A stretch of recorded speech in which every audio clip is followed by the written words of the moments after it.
তিনি কবে থেকে আছেন? অনেক সময় আমাদের মাথায় প্রশ্ন জাগে, এই যে আল্লাহ আছেন কবে থেকে আসছে? কবে থেকে উনি? শুরুটা কবে? আল্লাহ বলে আমি সূচনাহীন অতীত থেকে আছি। আমি এমন অতীত থেকে আছি যেই অতীতের কোনো সূচনা নাই। সুবহানাল্লাহ কইবেন না? আবার আমি সীমাহীন ভবিষ্যৎ পর্যন্ত থাকব। সুবহানাল্লাহ পড়ে। এমন ভবিষ্যৎ যেটা সীমা নাই, এমন অতীত যেটা শুরু হয় নাই, তিনি হচ্ছেন আল্লাহ। চিল্লায় বলেন তিনি কে?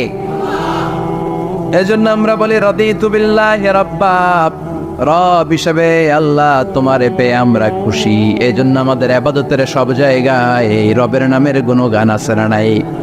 আমরা যখন রুকুতে যাই আমরা পড়ি সুবহান রাব্বিয়াল, আবার যখন আমরা সিজদায় যাই আমরা পড়ি সুবহান রাব্বিয়াল আ'লা।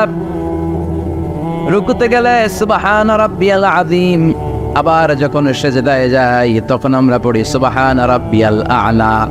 আবার কবরের জীবন যখন আমরা শুরু করে দিব, কবরের প্রথম প্রশ্ন হবে তোমার রবের নাম কি? আমরা বলবো আল্লাহ আমারে রব,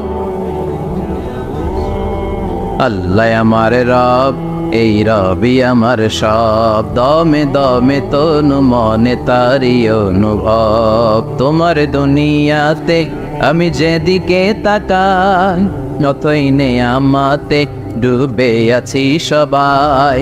পাক পাখালির গানে শুনি তসবিহ কলো রব, তসবিহ কলো রব, আল্লাহ আমার রব, এই রবি আমার সব। সুবহানাল্লাহ, কি অসাধারণ কথামালা! আল্লাহ আমার রব, এই রবি আমার সব। আল্লাহ যদি আমার সাথে থাকে পৃথিবীর কোনো শক্তি আমার থামাতে পারবে না। চিল্লায় বলেন ঠিক কিনা? আর এই রবকে যদি তুমি হারাও, রব যদি আমার বিপক্ষে চলে যায়, পৃথিবীর কোনো শক্তি আমার কোনো উপকার করতে পারবে? এজন্য বিশ্বনবী বলতেন ইযা সাআলতা ফাসআলিল্লাহ ওয়া ইযা ইসতাআনতা ফাসতাইন বিল্লাহ। যখন সাহায্য চাইতে মনে চাইবে, সাহায্য চাইবা কার কাছে? আমাদের কোনো গুরুত্বপূর্ণ ঘটনা ঘটলে, গুরুত্বপূর্ণ লাইফ ইভেন্ট ঘটলে, কিংবা আমরা কোনো বিপদে পড়লে সবার আগে আমরা ফেসবুকে শেয়ার দিই, ঠিক না? কথা কন। ফেসবুক অ্যাকাউন্ট নাই কার কার দেখি? ওই আল্লাহর ওলিদেরকে একটু দেখে রাখি। মাশাআল্লাহ, অনেকের নাই, অনেকের ফেসবুক অ্যাকাউন্ট নাই। তো এটাতে ভালো কাজে লাগানো উচিত। যেটাই আমরা করি এটা যেন ইসলামের পক্ষে যায়, ঠিক কিনা? মিন হুসনি ইসলামিল মারই তানকুহু মা লা ইয়ানিহি। ব্যক্তির ইসলামের সৌন্দর্য হচ্ছে যে অনর্থক কাজ ব্যক্তি করবে না। যে কাজে সওয়াব আছে, যে কাজে কল্যাণ আছে, ব্যক্তি শুধু ওই কাজটা করবে। চিৎকার করে বলেন ঠিক কিনা? অনর্থক কাজ করা ঠিক না, অনর্থক কথা বলা ঠিক না, অনর্থক সম্পদ নষ্ট করা ঠিক না, অনর্থক টাইম পাস করা ঠিক না। কারণ মুমিন জানে মা ইয়ালফিযু মিন কাউলিন ইল্লা লাদাইহি রাকীবুন আতীদ। মুমিনের জিহ্বা দিয়ে যা বের হয় তার প্রতিটি শব্দ পাই পাই করে হিসাব নেবে কে? আমাদের জীবনে অনর্থক কথা আছে না নাই? চায়ের দোকানে বসলে নিমসারে আছে নাকি এগুলা? অপ্রয়োজনীয় আলাপ, নিজেরও কাজে লাগে না, ফ্যামিলিরও কাজে লাগে না, ইসলামেরও কাজে লাগে না, খালি খোঁচাখুঁচে ঠেলাঠেলি বাড়ায়। এরকম ডাকাত আছে না নাই? অপ্রয়োজনীয় কথা, অপ্রয়োজনীয় কাজও আছে না নাই এদেশে? দেদারসে মানুষ করে বেড়াচ্ছে অপ্রয়োজনীয় কাজ। হুজুরে পাইলে হাজার হাজার ছবি আছে না নাই? এটা অপ্রয়োজনীয় না? হজে গিয়েছিলাম এবার, কমসে কম 10,000 ছবি তুলছে আমার সাথে হাজিরা। অপ্রয়োজনীয়, প্রয়োজন নাই। এসেছে ইবাদত করতে, হুজুর একটা সেলফি। ইয়াং ছেলেপেলারা সেলফি তোলে বেশি। আর বুঝলাম না আঙ্গুল দুটার এরকম করে রাখ। আমি বললাম এটা কি? হুজুর ইটস গ্যাংনম স্টাইল। এটা কি? Gangnam style. এরকম বাঁকা করে থাকবে আর এরকম দুটা ছবি তো। এগুলো অনর্থক। মুমিন ওই কাজ করবে যে কাজটা constructive, fruitful for him, for his family and for the society. যেটা তার নিজের কাজে আসবে, যেটা তার ফ্যামিলির কাজে আসবে, যেটা সমাজের কাজে আসবে। এই কাজগুলো করার দরকার আছে না নাই? আমার দেশের যুবক ছেলেগুলো অপ্রয়োজনীয়, কোনো কারণ নাই এই সমস্ত কাজে ঝগড়া বিবাদে আলাপে লিপ্ত থাকার কারণে তাদের যে ইনোভেটিভ পাওয়ার আল্লাহ তাআলা দিয়েছেন এটাকে তারা কাজে লাগাতে পারে না।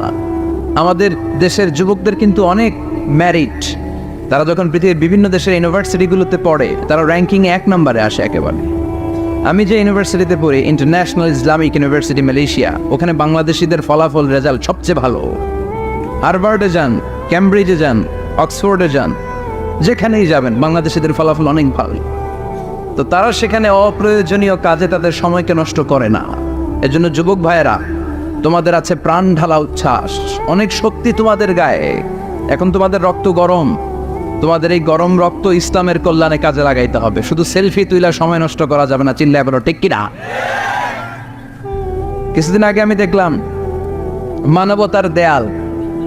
কিসের দেয়াল? কিছু ছেলে পেলে নিউ আইডিয়া বের করেছে যে এটার নাম মানবতার দেয়াল। খুব সম্ভবত মসজিদের এক ওয়ালের মধ্যে তারা লিখেছে মানবতার দেয়াল, আর কিছু হ্যাঙ্গার টানিয়ে রেখেছে, আর বলেছে যেটা অপ্রয়োজনীয় রেখে যান, আর যেটা আপনার লাগবে নিয়ে যান। এই যে শীত, প্রচন্ড শীতে অনেকের জ্যাকেট নাই, আমাদের কয়েকটা করে জ্যাকেট, জাম্পার, সোয়েটার, চাদর, মাফলার, অনেকের একটাও নাই, আছে না নাই? তারা দেয়ালের নাম দিয়েছে মানবতার দেয়াল। এখানে আপনার অতিরিক্ত পুরান জ্যাকেট থাকলে রেখে যান। তো অনেকে পুরান জ্যাকেট, মাফলার, চাদর ওখানে ঝুলিয়ে রেখে গিয়েছে। আবার লিখে দিয়েছে যার লাগবে তিনি নিয়ে যান। যার মাফলার নাই, যার জ্যাকেট নাই, চাদর নাই, তারা এসে নিয়ে যাচ্ছে। এটা একটা সুন্দর আইডিয়া না? তো চায়ের দোকানে ছেলেপেলেগুলো যদি মারামারি করতো, অপরাজনীতি করতো, গুতাগুতি করতো, কিলাকিলি করতো, তাহলে মাথা থেকে এই আইডিয়াগুলো বেরোতো? কথা বলেন। Human capacity is amazing. কি পরিমাণে আল্লাহ তাআলা যে আমাদেরকে ক্যাপাসিটি দিয়েছে, আমাদেরকে যে কত প্রিভিলেজ আল্লাহ তাআলা আমাদেরকে দিয়েছে আমরা জানিই না। আমরা আমাদের দেহে কত শক্তি, সম্ভাবনা নিয়ে যে ঘুরে বেড়াই আমরা অনুধাবন করি না। এজন্য সময়গুলোর কাজে লাগাও। কিন্তু আফসোসের সাথে লক্ষ্য করা যাচ্ছে যুবকদের চরিত্রকে ধ্বংস করে দেওয়ার জন্য যে কয়েকটা হাতিয়ার আছে সবগুলো বাংলাদেশে আছে না নাই? ইয়াবা আছে না নাই? ফেন্সিডিল আছে না নাই? হেরোইন আছে না নাই? মারিজুয়ানা আছে না নাই? এই ফেন্সিডিল, ইয়াবা আগে শুনতাম ইউনিভার্সিটির ছেলেরা খাইতো, এরপরে নাইমা আসলো কলেজে, এরপরে হাই স্কুলে, এখন প্রাইমারি ছেলেদের হাতে ওই ইয়াবা ঢুকছে। চিল্লা এখন ঠিক কিনা? দেশের যুব সমাজ আজকে কোথায়? পর্নোগ্রাফি, এক একটা মোবাইল এক একটা হিন্দি সিনেমার কারখানা। ইন্ডিয়ান নায়িকাদের কোমর দোলানো ডান্স আছে না নাই? স্মার্টফোন নিয়ে ছেলে স্মার্ট হয়, কিন্তু ইমান, আখলাক, চরিত্র সব শেষ। অপরাজনীতি, রাজনীতির নামে মন্দ, খারাপ, প্রতিহিংসামূলক ছাত্র রাজনীতি। নেতারা এই যুবক ছেলেদেরকে ইউজ করে, ওর বিরুদ্ধে ও মার, তুই ওরে মার, ওনারা থাকে অন্য জায়গায়, আছে না নাই? এভাবে আমাদের দেশের ছেলেদের চরিত্র, তাদের সম্ভাবনাকে আমরা নষ্ট করে দিচ্ছি। যুবক ভাইয়েরা, in the day of judgement, কিয়ামতের কঠিন ময়দানে আল্লাহ তাআলা 7 শ্রেণীর ব্যক্তিকে তার আরশের নিচে ছায়া দিবেন। এর মধ্যে এক শ্রেণী হচ্ছে তোমরা যারা যুবক, শাবুন নাশাআ ফি ইবাদাতিল্লাহ। ওই যুবক যারা তাদের যৌবনে, তাদের সময়টা, তাদের দিন, তাদের রাত তারা আল্লাহর ইবাদতে কাটিয়েছে। সুবহানাল্লাহ পড়েন। 7 শ্রেণীর মধ্যে 2টা শ্রেণী হলো যুবক। একটা হলো যৌবন সময়ে যারা আল্লাহর ইবাদতে রাত কাটায়, সময় কাটায়। আর দ্বিতীয় ওই যুবক, যে যুবককে কোনো নারী অন্যায় কাজের, অন্যায় প্রেম করার পরকীয়ার অফার দেয়, ওই অফারকে ক্যান্সেল করে ওই যুবক বলে ইন্নী আখাফুল্লাহ, আমি এই পরকীয়ার দিকে যেতে পারি না, কারণ আমার অন্তরে ভয় আছে একজনের, তিনি কে? যাদের হৃদয়ে আছে আল্লাহর ভয়, তারা কবু পথ ভুলে যায় না। আল্লাহর প্রেম ছাড়া এই দুনিয়া কারো কাছে কোনো কিছু চায় না, ঠিক কি না? রাতের আধারে যারা সেজদাতে রয়, দু চোখের স্রোতে নদী যেন বয়। আল্লাহু আকবার। তো তাহাজ্জুদ পড়বে কখন? ফজরে তো পড়তে পারে না, আছে না নাই? রাতের আধারে যারা সেজদাতে রয়, দু চোখের স্রোতে নদী যেন বয়। ছলনার হাতছানি যতই ডাকুক, পেছনে ফিরেও সে তাকায় না। যাদের হৃদয়ে আছে আল্লাহর ভয়, তারা কবু পথ ভুলে যায় না। আল্লাহর প্রেম ছাড়াই দুনিয়ায় কারো কাছে কোনো কিছু চায় না। চিল্লায় বলেন ঠিক কিনা? তার মানে প্রথম হচ্ছে এক যুবক, যেই যুবক তার যৌবনকালের সময়টা আল্লাহর ইবাদতে কাটায়। দ্বিতীয় হলো এমন যুবক পরকীয়ার অফার পেয়ে সে বলে আমি ভয়ে পাই একজনকে, তিনি কে? এজন্য যুবক, তোমার অন্তর আল্লাহর ভয় থাকতে হবে। তোমার সময়টা এমনি কাটানো যাবে না, ইবাদতে কাটাতে হবে, ঠিক কিনা? এজন্য আমরা নামাজের পরে বলি রাদিতু বিল্লাহি রাব্বা, আল্লাহকে রব হিসেবে পেয়ে আমরা খুশি। তারপরে বলি অবিল ইসলামী দীনা, ইসলামকেও দিন হিসেবে পেয়ে আমরা খুশি না বেজার? কথা কন, খুশি না? আপনি খুশি হইলে আপনার লাভ, খুশি না হইলে আপনার লস। ইসলামের বিজয়কে সমুন্নত করবে কে? ইসলামের পতাকা পত পত করে হোয়াইট হাউসের উপরও একদিন ঝুলবে। চিল্লায় বলেন ঠিক কিনা? আল্লাহ বলেন খবরদার, ফু দিয়ে ইসলামের বাতি তোরা নিভাতে পারবি না। ইউরিদুনা লিউতফিউ নূরাল্লাহি বিআফওয়াহিহিম ওয়াল্লাহু মুতিম্মু নূরিহি ওয়ালাউ কারিহাল কাফিরুন। ইসলাম বিরোধীরা চায় মুখের ফুৎকারে ইসলামের বাতিকে নিভিয়ে দিতে। আল্লাহ বলে খবরদার, ষড়যন্ত্র করে লাভ নাই, ইসলামের বিজয় আমি নিশ্চিত করে দেব। স্যামুয়েল হ্যান্টিংটন একটা বই লিখেছে, দ্য ক্লাসেস অফ সিভিলাইজেশন। এই বইতে তিনি বলেছেন এই যে সভ্যতার সন্ধান, এত সভ্যতা, চায়না সভ্যতা, আর্য সভ্যতা, বৈদিক সভ্যতা, সিন্ধু সভ্যতা, মহেঞ্জোদারো সভ্যতা, ইরাকীয় সভ্যতা, মিশরীয় সভ্যতা, একটার পর একটা সভ্যতা পৃথিবীতে এসেছে, একটার পর একটা সুপার পাওয়ার। এখন সুপার পাওয়ার হচ্ছে ইউনাইটেড স্টেটস অফ আমেরিকা, ধারণা করা হচ্ছে এরপরে চায়না হবে সুপার পাওয়ার, আবার অনেকে বলছে এরপরে ইন্ডিয়া হবে সুপার পাওয়ার। এভাবে একটার পর একটা সুপার পাওয়ার যাওয়ার পরে সর্বশেষ যে সুপার পাওয়ারটা পৃথিবীর বুকে মাথা উঁচু করে দাঁড়িয়ে থাকবে সেটার নাম হচ্ছে ইসলাম। সেটার নাম কি? তার নমুনা গোটা বিশ্বব্যাপী আছে না নাই? ইসলামকে যত দমাইতে চায় এটা আরো উপরের দিকে ওঠে। সুবহানাল্লাহ কইবেন না? ইসলামের বৈশিষ্ট্য হচ্ছে চারা বীজের মতো। চারা বীজ তো আপনারা চিনবেন, নিমসালের মানুষ। বীজ, ইসলাম হচ্ছে বীজের মতো। ইসলামের শত্রুরা ইসলামকে মাটিতে গেড়ে দিতে চায়, কিন্তু ইসলাম হচ্ছে বীজের মতো, চারা বীজ। চারা বীজ মাটিতে গেড়ে দিলে কি হয়? কথা কর, আরো গজিয়ে ওঠে, মাটি ফেড়ে উপরের দিকে উঠে চিৎকার করে বলে ঠিক কি না? ইসলাম হচ্ছে টিউবের মতো। টিউব, পুকুরে যারা নতুন সাঁতার কাটতে যায় ডুবে যাতে মারা না যায়, টিউব নিয়ে সাগরের মধ্যে নামে। এই টিউবকে যত আপনি পানির নিচে ডুবাতে চাইবেন, টিউব আর উপরের দিকে ভেসে ভেসে উঠে। সুবহানাল্লাহ পড়ে। ইসলামটা তো ওরা চিনে নাই। ইসলাম হচ্ছে চারা বীজের মতো, ইসলাম হচ্ছে টায়ারের টিউবের মতো। এটার যতই নিচের দিকে নামাইতে যায়, এটার বৈশিষ্ট্য হচ্ছে এটার ধাক্কা মারলে এটার উপরের দিকে ওঠে। সুবহানাল্লাহ কইবেন না? গোটা বিশ্বব্যাপী আজকে ইসলামের গণজোয়ার, হাজার হাজার লোক কালিমা পড়ে মুসলমান হচ্ছে। গত কিছুদিন আগে আফ্রিকাতে এক লোক এক গ্রামের কয়েক হাজার মানুষকে এক ময়দানে দাঁড় করিয়ে একসাথে শাহাদাতের বাণী পাঠ করিয়ে মুসলমান বানায় ফেলছে। এই আফ্রিকার বুকে এতদিন আমেরিকার কাজ ছিল, এটারে বলে Tansir, Christian missionary. Lakh lakh dollar দিয়ে আফ্রিকার দেশগুলোর মধ্যে গরিব গরিব মুসলমানগুলোরে তারা নাসারা বানাতো।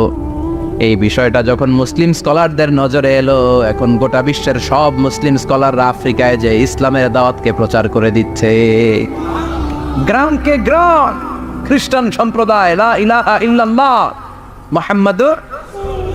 ঝিনুকের ভেতর লুকিয়ে থাকে যেমন মতি, ঝিনুকের ভেতর লুকিয়ে থাকে যেমন মতি, কলমা শাহাদাতে আছে আল্লাহর জ্যোতি, কলমা শাহাদাতে আছে আল্লাহর জ্যোতি। পড়েন সবাই। ঝিনুকের ভেতর লুকিয়ে থাকে যেমন মতি, ঝিনুকের ভেতর লুকিয়ে থাকে যেমন মতি, কলমা শাহাদাতে আছে আল্লাহর জ্যোতি, কলমা শাহাদাতে আছে আল্লাহর জ্যোতি। ঠিক কি না?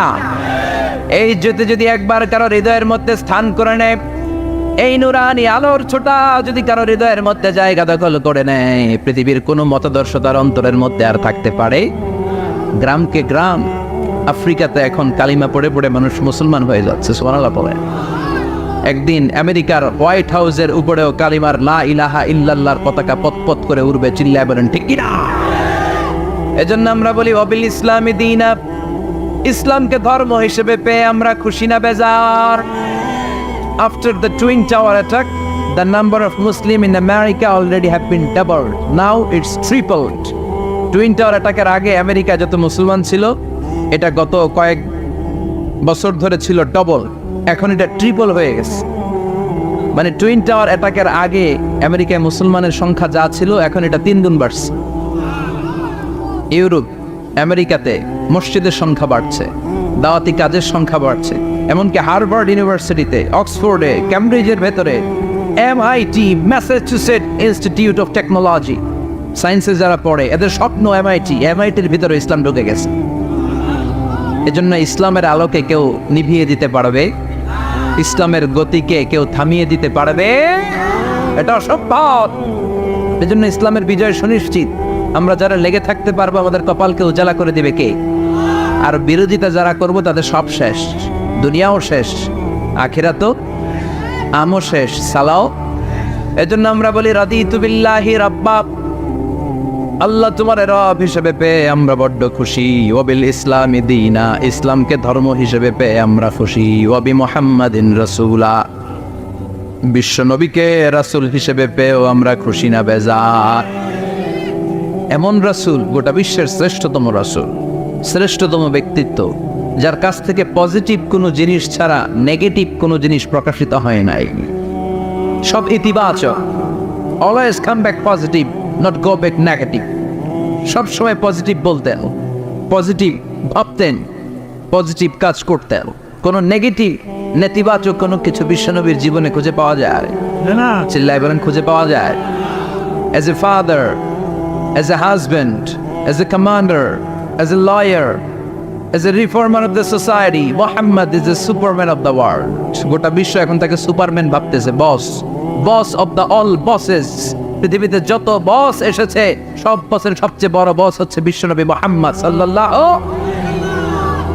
এজন্য আমরা বলি ওয়াবি মুহাম্মাদিন রাসূলা, আল্লাহকে রব হিসেবে পেয়ে আমরা যেমন খুশি, ইসলামকে ধর্ম হিসেবে পেয়ে তেমন খুশি, বিশ্বনবীকেও রাসূল হিসেবে পেয়ে খুশি না বেজার? কথা কন। এই বিশ্বনবীর ভালোবাসা যদি অন্তরে না থাকে, জান্নাতে ঢোকা যাবে নাকি? আল্লাহর ভালোবাসা, বিশ্বনবীর ভালোবাসা অন্তরে থাকার দরকার আছে না নাই? আল্লাহকে যে পাইতে চায়, হযরতকে ভালোবেসে, আরশ কুরসি লৌহ কালাম না চাইতে পেয়েছে সে। হযরতকে ভালোবেসে, আরশ কুরসি লৌহ কালাম না চাইতে পেয়েছে সে। চিল্লায় বলেন ঠিক কি না? নবীর ভালোবাসা অন্তরে থাকতে হবে।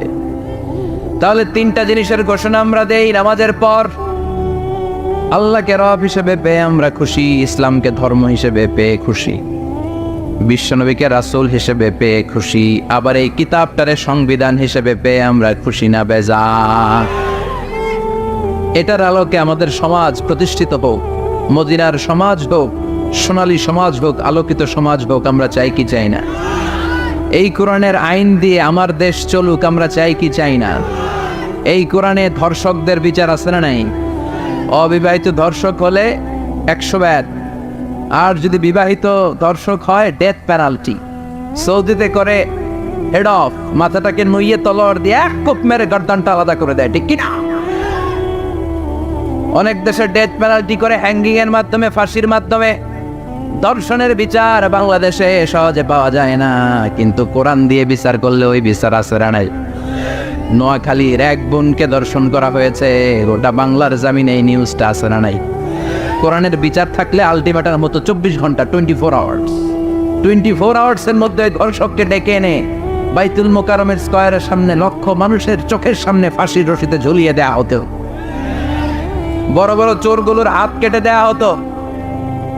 কলা চোর, ডিম চোর, মুরগি চোর না, বড় বড় সাইজের চুরি যারা করে 1000 কোটি টাকা মেরে দেয়, দেশের 12টা বাজিয়ে দেয়, দেশের 10-এর সর্বনাশ করে, সিমেন্ট খাইয়া, টিন খাইয়া, রড খাইয়া সব হজম করে। ব্রিজ ভেঙে গেলে ব্রিজের ভেতরে পাওয়া যায় বাঁশ, তার মানে রড গেছে কই? হ্যাঁ, পেটে। এগুলোর এক একটার পেটে 10টা করে পাকস তুলে দিছে আল্লাহ। 10টা স্টোমাক না থাকলে রড হজম হয়? কথা কয় না। এগুলোর বিচার হওয়ার দরকার আছে না নাই? কোরআনের রাজ যদি কায়েম হয়, এই সবগুলো বড় বড় চোরের বিচার হবে, লাইভ ব্রডকাস্টিং হবে টিভিতে, আমরা সবাই দেখবো কেমন করে তাদের হাত কাটা হয়। ওই সমাজ আমাদের দেশে চালু হোক, আমরা চাই কি চাই না? তাহলে সোজা সাপটা হিসাব, এই 4টা জিনিসের বিরুদ্ধে কেউ অবস্থান নিলে তাদের বিরুদ্ধে আমাদের অবস্থান যেরকম, ঠিক কিনা? আর এই 4টা জিনিসের পক্ষে যারা কথা বলবে তাদের জন্য আমাদের অন্তরে দোয়া আছে না নাই? এক হচ্ছে আমার রব, 2 হলো আমার ইসলাম, 3 হলো আমার পেয়ারা নবী, 4 হলো আমাদের আল্লাহর দেয়া সংবিধান কোরআন। এই 4টা জিনিসের বিরুদ্ধে কথা বললে খবর আছে না নাই? এই 4টা জিনিসের বিরুদ্ধে কথা বলা হবে মুসলমানদের দেশে। এই 4টা জিনিসকে কটূক্তি করা হবে, অপমান করা হবে, আর এর বিরুদ্ধে প্রতিবাদ আসবে না। মুমিন চুপ করে বসে থাকবে, সেটা মুমিন নয়, সেটা মুনাফিক। চিল্লায় বলেন ঠিক কিনা? এজন্য এই 4টা জিনিসের বিরুদ্ধে কথা বললে প্রতিবাদের ঝড় তোলার দরকার আছে না নাই? রাজি আছো মুসলমান? এই 4টা জিনিসের জন্য ভালোবাসা আমাদের অন্তরে তুমি স্থান করে দাও। এগুলোকে পুঁজি করে যেন আমরা জান্নাতের অধিকারী হতে পারি, তুমি তৌফিক দাও। আর জোরে পড়েন আমিন। আজকে আমরা যে বইটা থেকে কথা শুনবো, বইটার নাম কি বলেন? আরো জোরে বলেন, কি নাম? আজকে আমরা জানার নিয়তে, শিখার নিয়তে, আমাদের আখিরাতটাকে সুন্দর করার নিয়তে কোরআন থেকে কিছু কথা শুনবো, ইনশাআল্লাহ। পড়েন, আরো জোরে পড়েন ইনশাআল্লাহ। আমাদের সব কিছু হয়ে যাচ্ছে শো অফ, মাহফিল হয়ে যাচ্ছে শো অফ, আলোচনাগুলো হয়ে যাচ্ছে শো অফ, লোক দেখানো ভাব। অন্তরে ইখলাস নাই, আল্লাহর প্রতি দরদ নাই, স্রষ্টার প্রতি অগাধ বিশ্বাস আর ভালোবাসা নাই। আমাদের ডে টু ডে লাইফের চিত্র যদি আমরা খেয়াল করি তাহলে দেখবো our spirituality is going down, our লিল্লাহিয়াত, ইখলাস ইজ গোয়িং ডাউন। আমাদের ইখলাস যাচ্ছে নিচের দিকে, মানে কমছে, ডিক্রিজিং ডে আফটার ডে। কিন্তু our greed, our jealousy, our arrogance, আমাদের অহংকার, আমাদের ক্ষমতার প্রতি লোভ, আমাদের হিংসা, এগুলো দিন দিন উপরের দিকে যাচ্ছে। চিল্লা এখন ঠিক কিনা? এই তাফসির মাহফিলগুলোর মূল উদ্দেশ্য হচ্ছে আমাদেরকে রাইট ট্র্যাকে নিয়ে আসা। We should come back to the right track. Train যদি লাইনচ্যুত হয়, অ্যাক্সিডেন্টের সম্ভাবনা আছে না নাই? লাইনচ্যুত হয়ে গেলে রেল কর্তৃপক্ষ এটাকে এসে আবার লাইনে তুলে দেয়, ঠিক কিনা? আমরা শয়তানের ওয়াসওয়াসাতে প্রায় লাইনচ্যুত হয়ে যায়। এই তাফসির মাহফিলগুলোর উদ্দেশ্য হচ্ছে আমাদেরকে আবার লাইনে তুলে দেয়া। আলহামদুলিল্লাহ কম। এই জন্য সময় নষ্ট করে, যে সময় ব্যয় করে যে আমরা এসেছি, আসলে আমরা শুরুতেই নিয়তটাকে খালেস করে নেই, যে আজকে আমরা যা শুনবো আমলের নিয়তে শুনবো, ইখলাসের সাথে শুনবো, নিজেকে পরিবর্তন করার জন্য শুনবো, আমার আখিরাতটাকে, আমার জান্নাতটাকে সুন্দর করার জন্য শুনবো। আসলে আমরা সরাসরি কোরআন থেকে শুনি, কেননা কোরআন থেকে কথা শুনলেই বরকত। কোরআন থেকে কথা শুনলে জীবন আলোকিত হয়। জীবনটা আলোকিত করে দেয় কে? কারণ সব সমস্যার সমাধান দিতে পারে। সমাধান চাও যদি জীবনে, মরণে ফিরে যাও, খুঁজে নাও, চোখ রাখো কোরআনে। চোখ রাখবেন কোথায়? না টিভির পর্দায়? কোথায়? সমাধান চাও যদি জীবনে, মরণে ফিরে যাও, খুঁজে নাও, চোখ রাখো কোরআনে। If you want the solution this dunya and akhira, go back, have a look to the holy Quran. Subhanallah পড়েন। সমাধান চান তো go back, sit down and have a look to the Quran. আপনার জীবনের সব সমস্যার সমাধান কোরআনের ভেতরে আছে না নাই? সেই কোরআন থেকে আমরা কথা শুনবো। আমি আমার খুতবার শুরুতে সূরাতু আল কারিয়ার প্রথম 3টি আয়াত তেলাওয়াত করেছি। এই সূরার ভেতরে আল্লাহ তাআলা কিয়ামতের নকশা এঁকে দিয়েছেন, কিয়ামতের প্রামাণ্য বর্ণনা দিয়েছেন। কিয়ামত যে একদিন হবে, এই পৃথিবী যে ধ্বংস হয়ে যাবে এটার ব্যাপারে সবার অগাধ বিশ্বাস আছে তো, না সন্দেহ সন্দেহ লাগে? সন্দেহ আছে কারো? এই পৃথিবী একদিন থাকবে না, ভেঙে চুরমার হয়ে যাবে, খান খান হয়ে যাবে, সব মেসাকার হয়ে যাবে। আমি থাকবো না, আপনি থাকবেন না, আমরা কেউই থাকবো না। থাকবে একজন, তিনি কে? এটার নাম কিয়ামত, যেটার ব্যাপারে বিশ্বাস না থাকলে ইমানের ঘাটতি চলে আসবে, ঠিক কিনা? তো সেই কিয়ামতের দিনটা কেমন হবে, কিয়ামতের দৃশ্যটা কিরকম হবে, এর নকশা খুব সংক্ষিপ্ত পরিসরে মাত্র 11টা আয়াতে আল্লাহ তুলে ধরেছেন। আপনি মনোযোগ দিয়ে কানগুলো খরগোশের মতো খাড়া করে যদি কথাগুলো শোনেন, আপনার মনে হবে আপনি এখানে বসে কিয়ামত চোখে লাইভ দেখতেছেন। লাইভ আল্লাহ এমন ভাবে বলেছে, সুবহানাল্লাহ পড়েন। তা আসুন আমরা সরাসরি কিয়ামতকে দেখে আসি, আসলে কিয়ামতটা কেমন। বর্ণনা করছেন কে? আল্লাহ। সূরার নাম হচ্ছে সূরাতুল কারিয়া। কি নাম? আওয়াজ করে উত্তর দিতে হবে। সূরার নাম আল কারিয়া। চিৎকার মেরে বলেন, সূরার নাম কি? আল কারিয়া। এটা মাক্কি সূরা। কি সূরা? বিশ্বনবীর জীবনের দুইটা পর্ব, একটা মাক্কি পর্ব আর একটা মাদানী পর্ব। এটা মাদানী পর্বে নাজিল হয়নি, এটা নাজিল হয়েছে মাক্কি পর্বে। এই সূরার আয়াত সংখ্যা 11। এটা কোরআনের 101 নম্বর সূরা। এটা আল কোরআন আল কারীমের 30তম পারায় অবস্থিত একটা সূরা। আমাদের অনেকেরই মাশাআল্লাহ মুখস্থ আছে, আছে না? ইমাম সাহেব নামাজে প্রায় পড়ে, অনেকেরই মুখস্থ। শুনতে শুনতে কবে যে মুখস্থ হয়েছে আমাদের নিজেরাও জানি না। সুবহানাল্লাহ পড়ে। কোরআনের ভেতরে খালি বরকত, এটার সাথে লাগলেই বরকত, মসজিদে গেলেই বরকত। মনের অজান্তে আমরা এই সূরাকে মুখস্থ করে ফেলেছি। কিন্তু এই সূরার ভেতরে যে আল্লাহ কিয়ামতের এত চমৎকার নকশা এঁকেছেন, এত প্রামাণ্য বর্ণনা দিয়েছেন, এটা আমরা অনেকে জানিই না।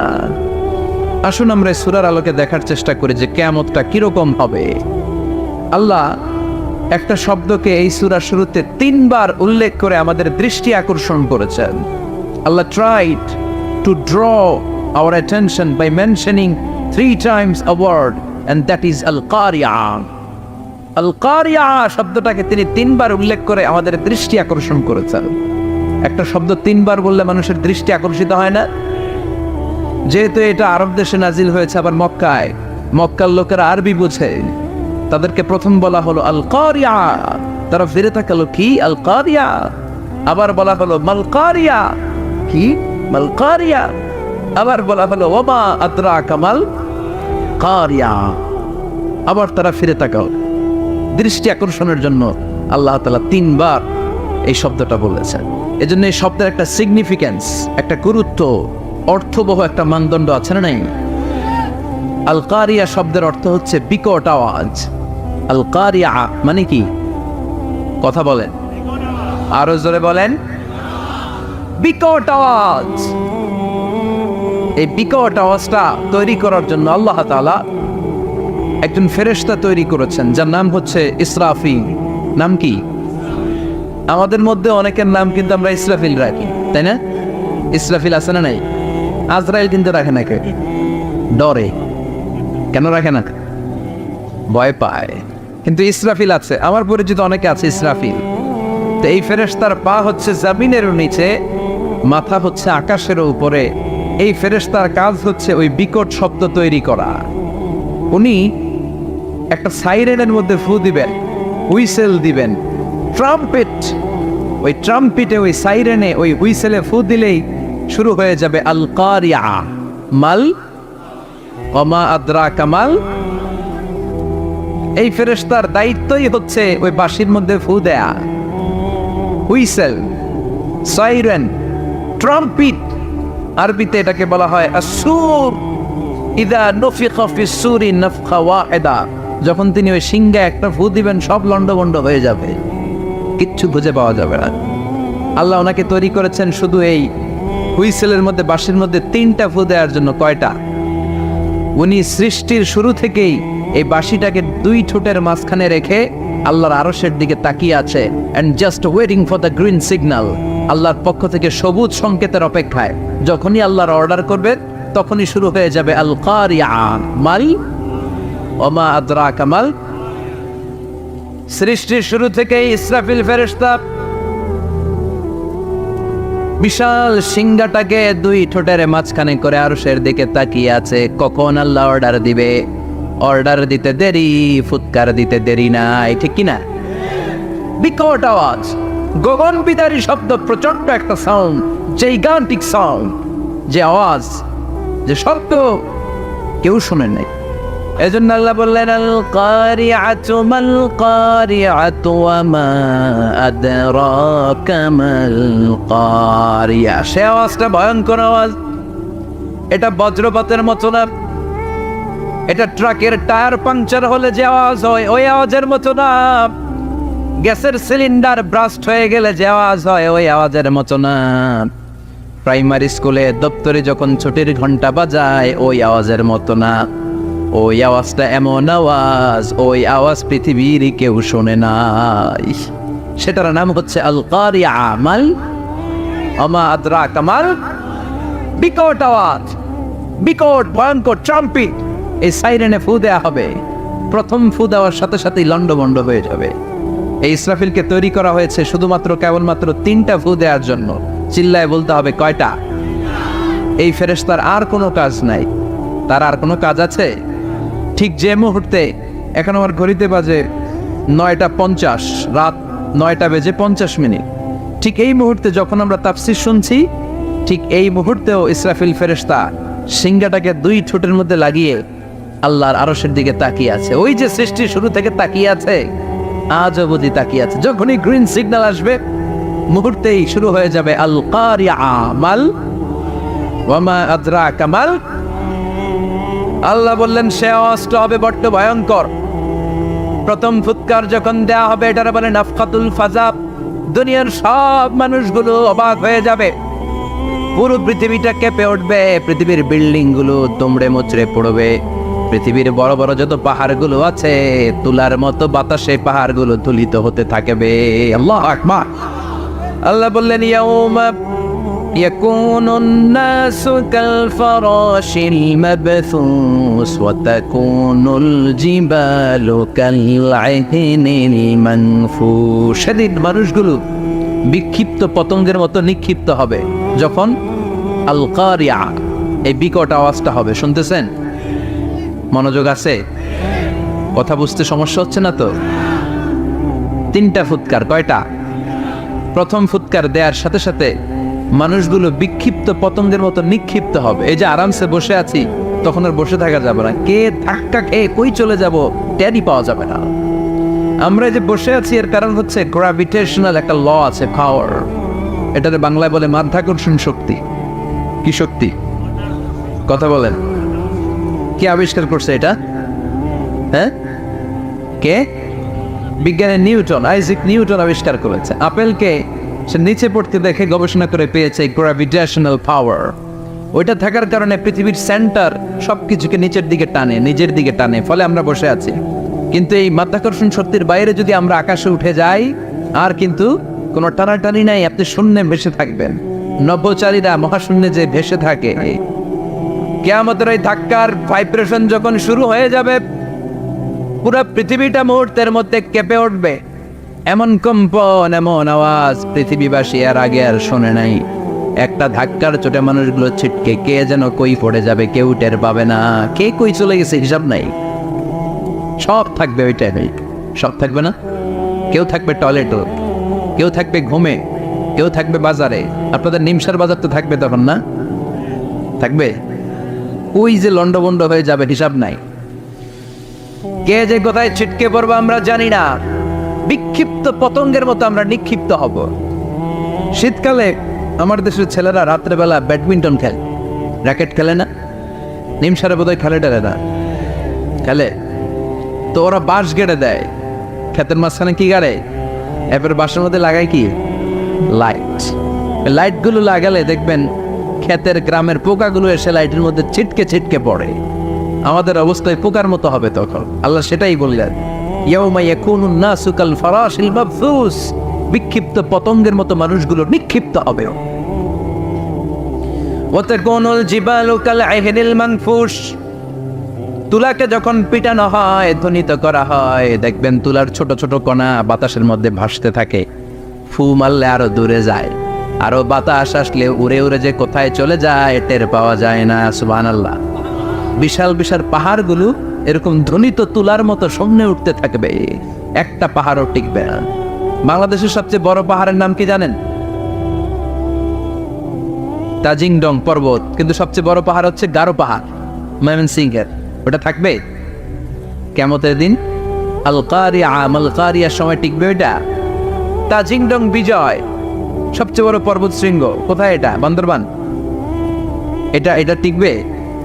কেউকারাডাং একটা আছে না, চিম্বুক আছে না, টিকবে? টিকবে না। পৃথিবীর সবচেয়ে বড় পাহাড় মাউন্ট এভারেস্ট নেপালে 29,035 ফিট উঁচু, টিকবে? ইউরোপের সবচেয়ে বড় পাহাড় আল্পস পর্বতমালা, টিকবে না? আমেরিকার সবচেয়ে বড় পাহাড় আলাস্কা পর্বতমালা, টিকবে না? আরব বিশ্বে বিশাল একটা মাউন্টেন রেঞ্জ আছে, ওইটার নাম তুর পাহাড়, ওইটাও টিকবে না। একটা পাহাড়ও থাকবে না। পাহাড়গুলো ভেঙে দুমড়ে মুচড়ে তুলার মতো ধ্বনিত হতে থাকবে। চিৎকার করে পড়েন আল্লাহু আকবার। এই যে 5 তলা 7 তলা 10 তলা দেদারসে টাওয়ার উঠতে শুরু করেছে, বিল্ডিং বাড়তে শুরু করেছে। কিয়ামত যখন শুরু হবে, আল কারিয়া যখন শুরু হয়ে যাবে, রব্বুল আলামিন পুরো পৃথিবীটারে ধরে একটা ঝাঁকুনি মারবে। ওই ঝাঁকুনির চুটে 8 তলা 10 তলা বিল্ডিং গুলো টিকবে নাকি? 30 তলা 50 তলা হলে তো আর ভাঙবে না। বুর্জ আল খলিফা ভাঙবে না। দুবাইয়ের বুর্জ আল খলিফা সবচেয়ে উঁচু টাওয়ার, এটা কিংডম টাওয়ার, এটা নাকি আরো উঁচু হবে, 1000 মিটার উঁচু হবে। তাইপেডান 101, মালয়েশিয়ার Petronas twin tower, Shanghai tower, Kaaba ঘরের পাশে বুর্জ আল খলিফা, যেটাতে সবাই বলে জমজম টাওয়ার, টিকবে? কথা বলেন, টিকবে? আল্লাহ বললেন ইদা জুলজিলাতিল আরদু জিলজালাহা ওয়া আখরাজাতিল আরদু আসকালাহা ইদা রুজ্জাতিল আরদু রাজ্জান ওয়া বুসসাতিল জিবালু বাসসা। সেদিন পৃথিবীটারে কাঁপিয়ে দেয়া হবে, পুরো পৃথিবী নড়ে চড়ে উঠবে, টাওয়ারগুলো ভেঙে খান খান, পাহাড়গুলো ভেঙে দুমড়ে মুচড়ে যাবে, মানুষগুলো বিক্ষিপ্ত পতঙ্গের মতো নিক্ষিপ্ত হবে। সাগরের পানির মাঝখানে দাউ দাউ দাউ দাউ দাউ দাউ করে আগুন জ্বলতে শুরু করে দিবে। আল্লাহু আকবার। নকশা এঁকে দিছেন আল্লাহ, নকশা এঁকে দিছে না? সুবহানাল্লাহ পড়েন। আবার আল্লাহ বললেন ফাইদা বারিকাল বাসারু ওয়া খাসাফাল কামারু ওয়া জুমিআশ শামসু ওয়াল কামার ইয়াকুলুল ইনসানু আইনাল মাফার। সেদিন মানুষের চোখ হবে ছানা বড়া, চন্দ্র সূর্যে কোনো আলো থাকবে না, মানুষগুলো দিক বিদিক পাগলের মতো দৌড়াবে, সবার মুখে এক কথা, পালাবো কই? পালানোর জায়গা আছে নাকি? শুধু বাংলাদেশের এই সাইডটাতেই কিয়ামত হবে, সৌদিতে আর হবে না? হ্যাঁ, আমেরিকায় কেমন হবে? ওদের তো ডোনাল্ড ট্রাম্প থাকে। হ্যাঁ, আমেরিকাতেও হবে, জাপানে হবে, ইন্ডিয়াতে হবে, গোটা বিশ্বে একসাথেই কাপাকাপি আর এই ধ্বংসলীলা শুরু হয়ে যাবে। চিৎকার করে বলেন ঠিক কিনা? আল্লাহ বলেন ইয়াউমা নাতবিস সামা কাতাইয়িস সিজিল্লিল কুতুব। আকাশ আর আকাশ থাকবে না। কাগজ যেমনি আমরা এরকম ফোল্ড করে ফেলি, ভাঁজ করে ফেলি, মন চাইলে কাগজকে যেমনি আমরা এরকম হাতের মধ্যে গুটিয়ে নেই, সেদিন আকাশটারে হাতের মধ্যে গুটিয়ে নিবে কে? মানুষগুলো পাগলের মতো দৌড়াবে। কেউ থাকবে টয়লেটে, কেউ হসপিটালে, কেউ মাজারে, কেউ বাজারে, যে যেখানে থাক, শুরু হয়ে যাবে কিয়ামতের এই ভয়াবহ দৃশ্য। দুধের বাচ্চাকে রেখে দিয়ে মা দৌড়ে পালাবে। দুধের বাচ্চা রেখে মা কোথাও যায়? কলিজার টুকরা এটা, দুধের বাচ্চা, এটারও ফেলে মা কোথাও যায় না। কিন্তু কিয়ামতের ওই ঝাঁকুনির দৃশ্য দেখে আল কারিয়া মাল ওমা আদরাকা মাল, এই দৃশ্য দেখে দুধের বাচ্চারে রেখে মা দিবে দৌড়। অনেক গর্ভবতী মহিলা থাকবে এই কিয়ামতের সময়, যাদের পেটের ভেতরে 2 মাসের বাচ্চা, 3 মাসের বাচ্চা, অপরিপক্ক অপরিণত, বাচ্চাটা এখনো বড় হয় নাই, কোনো বাচ্চার হাত পা এখনো হয় নাই। কিয়ামতের এই ভয়ঙ্কর দৃশ্যটা দেখে জায়গার মধ্যে 3 মাসের অপরিণত বাচ্চাটা ডেলিভারি হয়ে যাবে। আল কারিয়া মাল কারিয়া, আমা আতরা কামাল। পৃথিবীর যখন এইরকম দৃশ্য, আল্লাহ তাআলা ইসরাফিলকে বলবেন, ইসরাফিল তোর তো 3টা ফুৎকার দেওয়ার দায়িত্ব ছিল, দিয়েছে কয়টা? চিল্লায় বলেন কয়টা? এবার আল্লাহ বলবেন এবার দ্বিতীয় ফুৎকার দেয়া। কয় নম্বর ফু দিবে? ওই ফু দেওয়ার সাথে সাথে ইসরাফিল প্রথম ফুৎকার দিয়ে জায়গা মতো এরকমই দাঁড়ায় থাকবে, আবার যখন গ্রিন সিগন্যাল পাবে মুহূর্তের মধ্যে আরেকটা ফু দিয়ে দিবে। ফু দেওয়ার সাথে সাথে পৃথিবীর সব মানুষগুলো মরে শেষ। কেউ থাকবে? থাকতে পারবো আমরা? থাকার জন্য আসছি। একদিন মাটির ভেতরে হবে ঘরে মন আমার, কেন বান্ধ দালান ঘর, প্রাণ পাখি উড়ে যাবে পিঞ্জর ছেড়ে, ধরা দামে সবই রবে তুমি যাবে চলে, বন্ধু বান্ধব যত মাতা পিতা দ্বারা সুত সবই হবে তোমার পরে মন আমার, কেন বান্ধ দালান ঘর, একদিন মাটির ভেতরে হবে ঘরে মন আমার, কেন বান্ধ দালান ঘর। ঠিক কিনা? এই গানের কথামালাটা খুব সুন্দর না? আখিরাতের রিমাইন্ডার আমাদেরকে দেয়। এই যে দুনিয়া দুনিয়া, টাকা পয়সা আরো লাগবে, আরো কামাবো, এটাতে আমার হবে না, আরো চাই আরো চাই। এই প্রতিযোগিতা, এই কম্পিটিশন, ওর 5 তলা আমার লাগবে 7 তলা, ওর আছে 20 লাখ আমার লাগবে 30 লাখ। প্রতিযোগিতা আছে না নাই? এগুলো আমাদেরকে পাগল বানিয়ে দিয়েছে, মহাচ্ছন্ন করে ফেলেছে। পৃথিবীটা আসলে একটা মরিচিকা, বোকা, লোভ লালসা, আজ আছে কাল নাই। 2 নম্বর ফুৎকার দেওয়ার সাথে সাথে পৃথিবীর সব শেষ। মালাকুল মাউত পৃথিবীর সব মানুষের রূহ কবজ করবে। আল্লাহ বলবেন, মালাকুল মাউত আখবিরনি মাইয়া বাকা, আমাকে বল আর কে আছে। মালাকুল মাউত বলবে, পৃথিবীর সব মানুষের রূহ কবজ করে শেষ, কেউ নাই। মানুষবিহীন পৃথিবী, মানুষের কোলাহলে পৃথিবীটা মুখরিত থাকতো এতদিন। গোটা পৃথিবী ব্যাপী মানুষের কোলাহল, ওই যে সাইয়েদনা আদম থেকে শুরু হয়েছে, আর থামে নাই। মানুষ আর মানুষ, মানুষ আর মানুষ, মানুষ আর মানুষ, সব মানুষ শেষ। আল্লাহ আশরাফুল মাখলুকাত একটারেও রাখি নাই, সব শেষ। শুধু আছে জিন জাতি।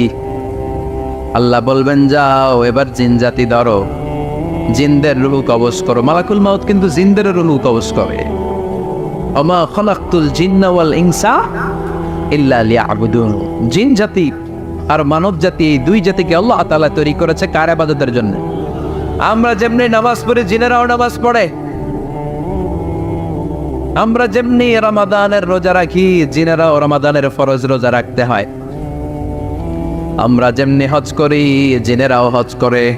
আমরা যেমনি আরাফার দিনে কাঁদতে কাঁদতে আল্লাহর কাছে দোয়া করি, আল্লাহ বাইক করে, জিনেরাও পড়ে। আমরা দেখি না, এদের দেখা যায়?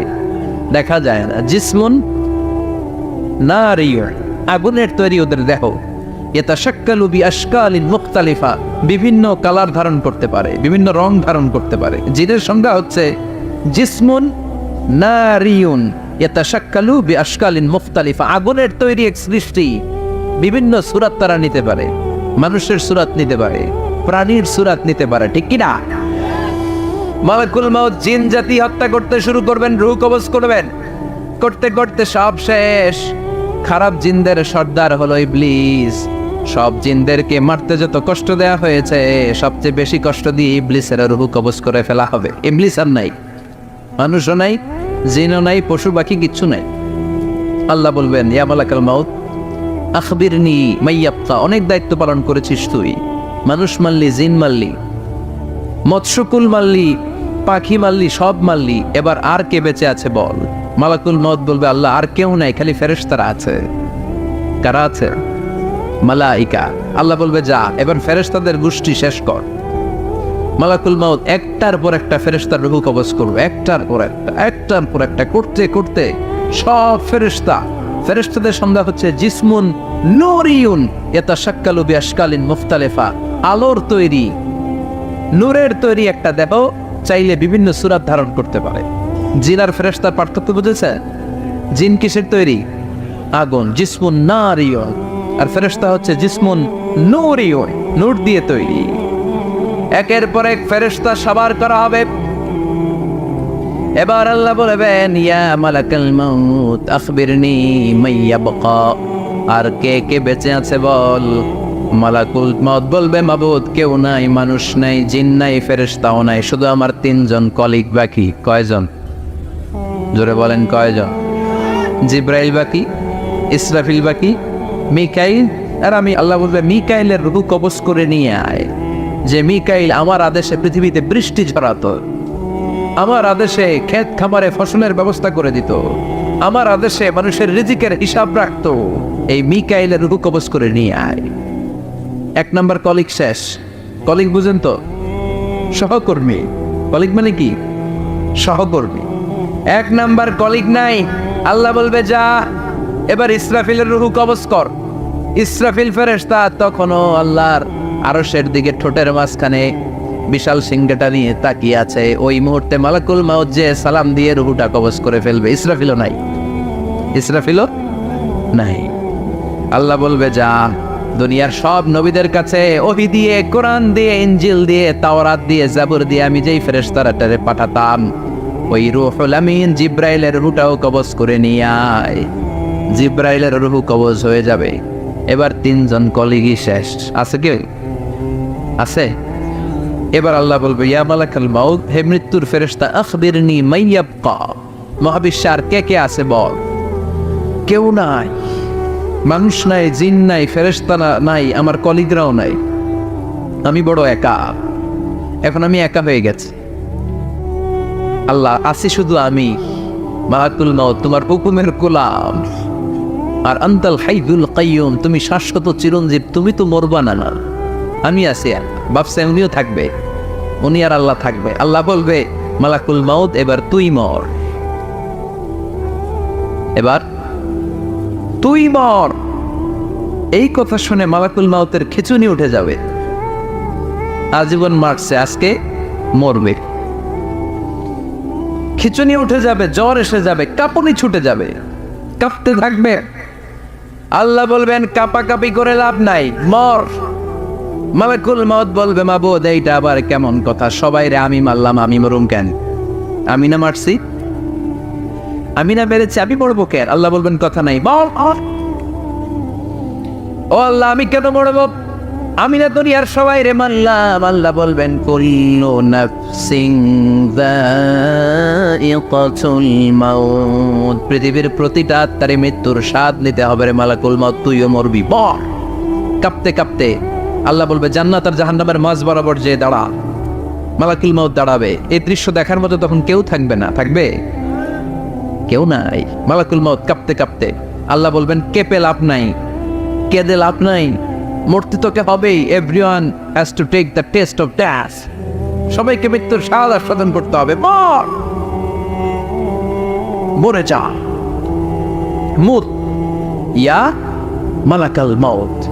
আল্লাহ বলবেন, ও মৃত্যুর ফেরেশতা মর, মুত ইয়া মালাকাল মাউত। বলার সাথে সাথে যে ফেরেশতার হাতে আমাদের সবার রূহ চলে গিয়েছিল, ওই ফেরেশতা চিৎকার মেরে জান্নাত এবং জাহান্নামের মাঝখানে বেহুশ হয়ে পড়ে যাবে। শেষ। মালাকুল মাউতের ইচ্ছা খতম, উনিও নাই। এবার ডানে বায়ে, সামনে পেছনে, উপরে নিচে কেউ আছে? একজন ছাড়া, তিনি কে?